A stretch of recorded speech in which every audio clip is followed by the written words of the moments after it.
पापांकुशा एकादशी व्रत की कथा। अर्जुन ने कहा, हे जगदीश्वर, आश्विन माह के शुक्ल पक्ष की एकादशी का क्या नाम है तथा इस व्रत के करने से कौन से फलों की प्राप्ति होती है? कृपया यह सब विधानपूर्वक कहिए। भगवान श्री कृष्ण ने कहा, हे कुंती नंदन, आश्विन माह के शुक्ल पक्ष की एकादशी का नाम पापांकुशा है। इसका व्रत करने से सभी पाप नष्ट हो जाते हैं तथा व्रत करने वाला अक्षय पुण्य का भागी होता है। इस एकादशी के दिन इच्छित फल की प्राप्ति के लिए भगवान विष्णु का पूजन करना चाहिए।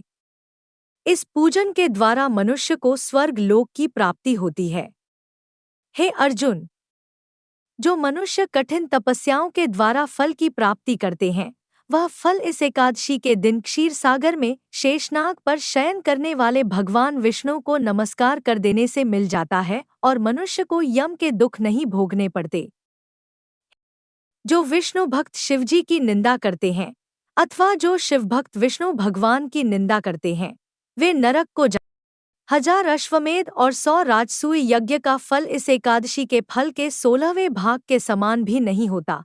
अर्थात इस एकादशी व्रत के समान संसार में अन्य कोई व्रत नहीं है। इस एकादशी के समान विश्व में पवित्र तिथि नहीं है। जो मनुष्य एकादशी व्रत नहीं करते हैं, वे सदा पापों से घिरे रहते हैं। जो मनुष्य किसी कारणवश केवल इस एकादशी का भी उपवास करता है तो उसे यम के दर्शन नहीं होते। इस एकादशी के व्रत को करने से मनुष्य को निरोगी काया तथा सुंदर नारी और धनधान्य की प्राप्ति होती है और अंत में वह स्वर्ग को जाता है। जो मनुष्य इस एकादशी के व्रत में रात्रि जागरण करते हैं, उन्हें सहज ही स्वर्ग की प्राप्ति होती है। इस एकादशी के व्रत करने वाले मनुष्यों के मातृपक्ष के 10 पुरुष, पितृपक्ष के 10 पुरुष तथा स्त्री पक्ष के 10 पुरुष भगवान विष्णु का रूप धरकर एवं सुंदर आभूषणों से परिपूर्ण होकर विष्णु लोक को जाते हैं। जो मनुष्य आश्विन माह के शुक्ल पक्ष की पापांकुशा एकादशी का विधानपूर्वक उपवास करते हैं, उन्हें विष्णु लोक की प्राप्ति होती है। जो मनुष्य एकादशी के दिन भूमि, गौ, अन्न, जल, खड़ाऊं, वस्त्र, छत्र आदि का दान करते हैं, उन्हें यम के दर्शन नहीं होते। दरिद्र मनुष्य को भी यथाशक्ति कुछ दान देकर कुछ पुण्य अवश्य ही अर्जित करना चाहिए। जो मनुष्य तालाब, बगीचा, धर्मशाला, प्याऊ आदि बनवाते हैं, उन्हें नरक के कष्ट नहीं भोगने पड़ते।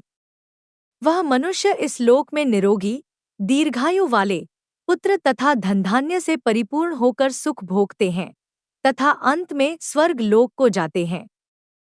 भगवान श्रीहरि की कृपा से उनकी दुर्गति नहीं होती।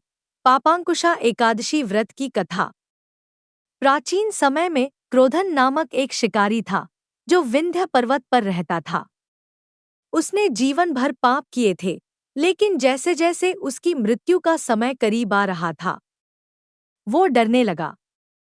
एक दिन वो महर्षि अंगिरा के आश्रम गया।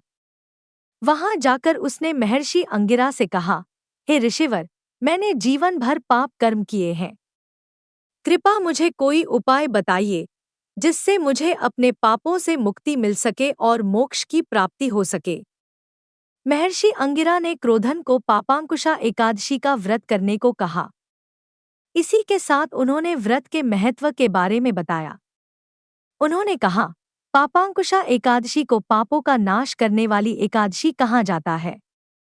इस दिन जो साधक सच्चे मन और विधिपूर्वक भगवान विष्णु की पूजा करता है, उसे मनोवांछित फल मिलता है, साथ ही स्वर्ग की प्राप्ति होती है। इसी के आगे महर्षि ने कहा, मनुष्य को कई साल तक कठोर तपस्या करने के बाद जो फल मिलता है, वो फल उसे विष्णु जी को नमस्कार करने से प्राप्त हो जाता है। जो लोग अज्ञानवश पापों के लिए हरि से माफी मांगते हैं, वो नरक नहीं जाते हैं। विष्णु जी के नाम जाप से संसार के सब तीर्थों के पुण्य का फल मिलता है। जो साधक भगवान विष्णु की शरण में होता है, उसे कभी भी यम यातना का सामना नहीं करना पड़ता है। इसलिए इस एकादशी के बराबर कोई व्रत नहीं है। माना जाता है कि जब तक व्यक्ति पापांकुशा एकादशी का व्रत नहीं करता है, तब तक उसकी देह में पाप वास करता है। महर्षि अंगिरा के कहने पर क्रोधन ने श्रद्धा भाव से ये व्रत करा। जिसके प्रभाव से उसे अपने सभी पापों से छुटकारा मिल गया। इसी के बाद से पापांकुशा एकादशी व्रत रखने की परंपरा चली आ रही है। कथासार मनुष्य को पापों से बचने का दृढ़ संकल्प करना चाहिए। यूं तो भगवान विष्णु का ध्यान स्मरण किसी भी रूप में सुखदायक और पापनाशक है, परंतु एकादशी के दिन प्रभु का स्मरण कीर्तन सभी क्लेशों एवं पापों का शमन कर देता है।